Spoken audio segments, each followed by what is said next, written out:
It reveals the results that there's been a decrease of almost 5.3% in headline earnings per share. Telkom admits that they've been hard hit by operating costs that are spiraling. Why is that? Well, historically, we know that one of the key cost areas for Telkom is the workforce base that they've got, which is a very high cost factor. And secondly, we know that their supplier costs had been relatively high, but as they announced today that the decrease in operating costs really is because they decided to address that area. So it is a combination of supplier costs, you've got the operating costs for their networks alone, and then you've got the workforce costs, which again have increased this particular time. And then if we look at also Multilinks, all the impairment losses are contributing to that. So it is a pretty big cost structure that they have to deal with. All right, recently Telkom launched ATA, which is a mobile service, and they're moving into this space. But some would, question the prudence of that because in many ways South Africa is a saturated mobile market. Mm-hmm. Well, Telkom needs a mobile strategy. So on the one hand, and as they've said, and I agree, that the mobile space would be one way, firstly, of growing their customer base relatively quicker. Secondly, they have been suffering from fixed mobile replacement, so people moving from fixed to mobile services. So to try and contain that, then they would need to have the mobile offering because, as we all know, all communication is now going wireless or mobile. And on the other hand, a mobile stream would also allow the company to have an alternative revenue stream to bolster what they already have. So if we look at all those factors, it is necessary that Telkom goes into the mobile space. Let's talk about the fact that Telkom has a competitive advantage when it comes to fixed line infrastructure. Yes, it's true. The fixed retail segment of their business is declining. I mean, most people opting to have cell phones as opposed to a fixed line in the home. But what must they do with all this infrastructure? There is still space for their current infrastructure. Well, if we look on the retail side, the idea is, yes, you want to keep those customers on the fixed line, but at the same time get them to be using Telkom's mobile network rather than Vodacom, Cell C or MTN's network.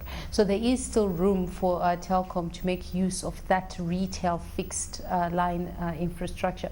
But if we look at their infrastructure in a broader perspective, it is basically their, call it cash cow at the moment, especially in the wholesale segment, because the likes of Neotel and even Seacom have not succeeded in making a dent in Telkom's position in those areas.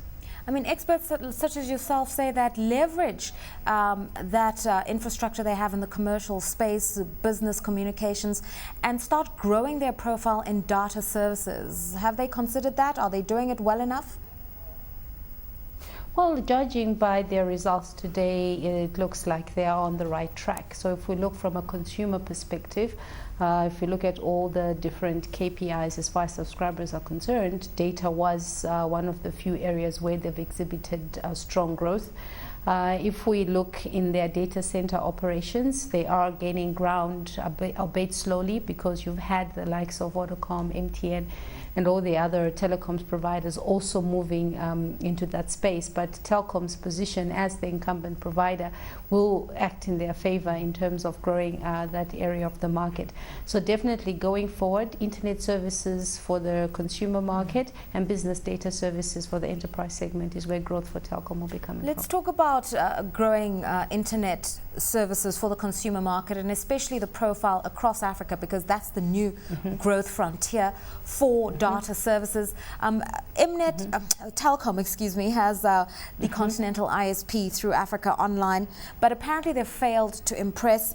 Why is that, given the growth of the potential for internet penetration in Africa, which is somewhere in the region of 8% at the moment, but when you look at data on mobile phones, you're talking 40%? Right. The first thing you need to understand is that the market environment, especially for internet service providers like Africa Online, is rather challenging. And this is not a situation that is unique only to Telkom. because what happens with the data services is he who holds the infrastructure is the leader. So you'll find that in all the markets that Africa Online operates in, because they are not in an incumbent position, or they're not sitting on what we'd call tier 1 infrastructure service provider licenses, which means they can roll out their own infrastructure and offer services over that infrastructure, they have an inherent disadvantage, be it from pricing, be it from agility in terms of offering services, excuse me, and also in terms of just their product portfolio. So because Africa Online is primarily an internet service provider, it inherits those challenges, which makes it very difficult for the company to grow across the region. However, that being said, there is the one aspect of providing internet access, but the one area within the data space where the largest opportunity lies really is in services for the enterprise segment, so enterprise data services. So where Africa Online could reposition itself to focus solely or focus primarily on providing data service for the enterprise, because dedicated services in that area have been somewhat lacking within the And Spiwe, we've run out of time, but very briefly, your comments on what went wrong with Multilinks in Nigeria. There's already talk of disposing of that asset, but everybody says with over 140 million people, Nigeria is the place to be. I agree with those people. I would not say that Telkom should leave Nigeria as yet. But the one thing that I would say kudos to Telkom for is that they've decided to move away from the CDMA mobile service, because the market is largely entrenched by the GSM operators, which is MTN, Globalcom, Zain, etc.